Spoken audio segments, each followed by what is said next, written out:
नमस्कार दोस्तों, news India में आपका फिर से स्वागत है। दोस्तों आज की इस वीडियो में हम लोग बात करने वाले हैं इसरो के प्राइवेटाइजेशन की और उन प्राइवेट सेक्टर्स की और कंपनियों की जो इसरो में इंटरेस्ट लेते हैं। क्योंकि दोस्तों इससे रिलेटेड एक बहुत बड़ी अपडेट ये आई है कि इसरो, जैसा कि आप जानते होंगे, पहले भी प्राइवेट सेक्टर को अपने साथ काम करने के लिए बुलाता था और उनके साथ काफ़ी एग्रीमेंट्स करता था, जिसके तहत वो इसरो के साथ मिलकर खासकर इसरो की जितनी फैसिलिटीज़ होती हैं उनको भी यूज़ करते थे और बहुत ही कम और सस्ते रेट पे। लेकिन इसरो ने इस समय एक बहुत बड़ा कारनामा कर दिया, और ख़ासकर तब जब उसके चेयरमैन यानी के सिवन ने ये बताया कि इसरो अपने एसेट, चाहे वो सैटेलाइट हों या फिर कोई रॉकेट्स हों, इन सबको भाड़े पर देने के लिए तैयार है। और इसके लिए उन्होंने बाकायदा कंपनी का भी चुनाव कर लिया है। ऐसी ही एक कंपनी है NSIL यानी कि न्यू स्पेस इंडिया लिमिटेड। इसके तहत इसरो चाहता है कि अब इसको यानी कि इस कंपनी को इसरो अपने सैटेलाइट किराया पर देगा। हालांकि ये उसके ओनर और ऑपरेटर ज़रूर होंगे, लेकिन उसके मालिकाना हक इसरो के पास ही रहेगा।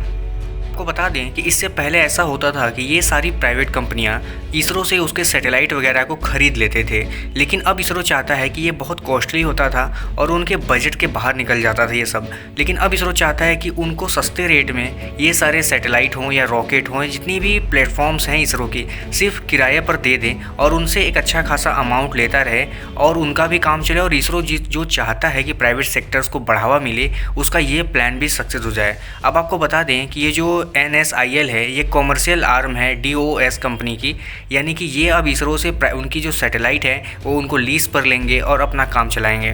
पर के सिवन की बात के अनुसार बात करें तो उनका कहना है कि ये आने वाले कुछ सालों में इस तरह के सैटेलाइट लॉन्च करेंगे। खासकर ये 3 सैटेलाइट जिसके नाम हैं GSAT-20, GSAT-22, GSAT-24, ये इन सैटेलाइट को लॉन्च करेगा इसरो। और इसके जो ऑपरेटर और ओनर होंगे ये NSIL कंपनी जो है ये होगी। अब आपको बता दें इसमें GSAT-20 जो है इसको ESA की तरफ से लॉन्च किया जाएगा, यानी उनके एराइन रॉकेट के द्वारा। और बाकी के जो 2 सैटेलाइट होंगे GSAT-22 और ये इसरो ही लॉन्च करेगा, यानी GSLV Mk3I के थ्रू। सिर्फ इतने पे ही नहीं रुकी है। हालांकि इसरो चाहता है कि वो अपने सारे एसेट्स को, जितने भी उससे पॉसिबल हो सकते हैं, उन सबको लीज पर देने की कोशिश करना चाहता है। अब आपको बता दें कि इसरो के पास लगभग अभी 17 ऐसे कम्युनिकेशन सैटेलाइट हैं और 8 नेविगेशन सैटेलाइट है, जिसमें से 6 तो ऑपरेशनल हैं, 2 मैसेजिंग सर्विसेज सैटेलाइट हैं और 17 अर्थ ऑब्जर्वेशन सैटेलाइट है। इसरो चाहता है कि इन सबको भी आने वाले समय में लीज पर दिया जा सके, जिससे कि प्राइवेट सेक्टर जो भारत में पनप रही हैं और आगे बढ़ना चाहती हैं, उनको एक अच्छा प्लेटफॉर्म मिल सके कि वो ग्रो कर सकें।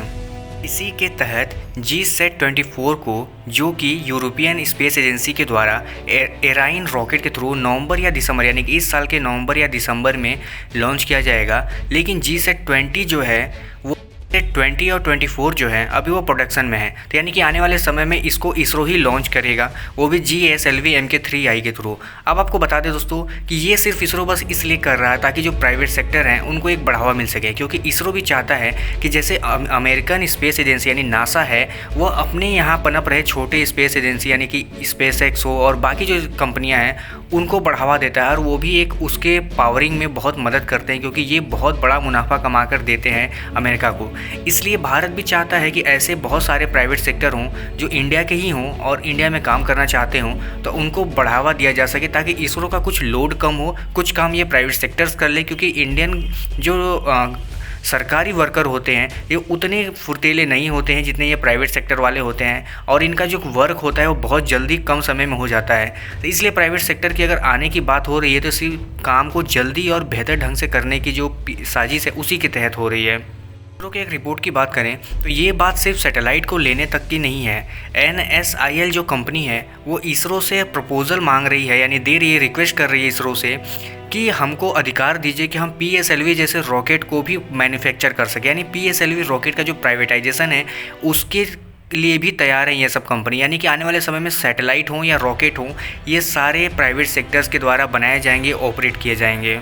इसके अलावा NSIL ने इसरो के साथ लगभग ऐसे 13 और एग्रीमेंट्स किए हैं जिसके तहत इसरो उनको टेक्नोलॉजी ट्रांसफ़र देगा, चाहे वो सैटेलाइट के हों, रॉकेट के हों या अपने किसी भी एसेट के हों, इसरो उनकी मदद करेगा। यानी आने वाले समय में आप देखेंगे कि इसरो का प्राइवेटाइजेशन बहुत तेज़ी से होगा और इसरो के अंदर बहुत सारी ऐसी इंडियन प्राइवेट कंपनियाँ होंगी जो स्पेस में काम करना चाहती हैं और वो इसरो के साथ मिलकर करेंगे और इसरो और भारत सरकार उनको पूरी तरह से मदद करेगा। यानी आने वाले समय में भारत की जो प्राइवेट कंपनियां हैं, खासकर स्पेस फील्ड में, चाहे वो स्पेस एक्स को टक्कर देंगी या दुनिया भर की जो छोटे मोटे प्राइवेट कंपनियां हैं उनके साथ भी बहुत अच्छी टक्कर देते हुए आपको दिखेंगे। तो दोस्तों, आपको इसरो का ये कदम कैसा लगा आप मुझे कमेंट करके ज़रूर बताइएगा और ये भी बताइएगा कि क्यों इसरो को ऐसा कदम उठाना चाहिए या नहीं, इसके क्या हानि या नुकसान हो सकते हैं, आप वो भी कमेंट करके ज़रूर बताइएगा। फिलहाल इस वीडियो में इतना ही, कल मिलते हैं किसी और वीडियो में किसी और टॉपिक के साथ। तब तक के लिए धन्यवाद।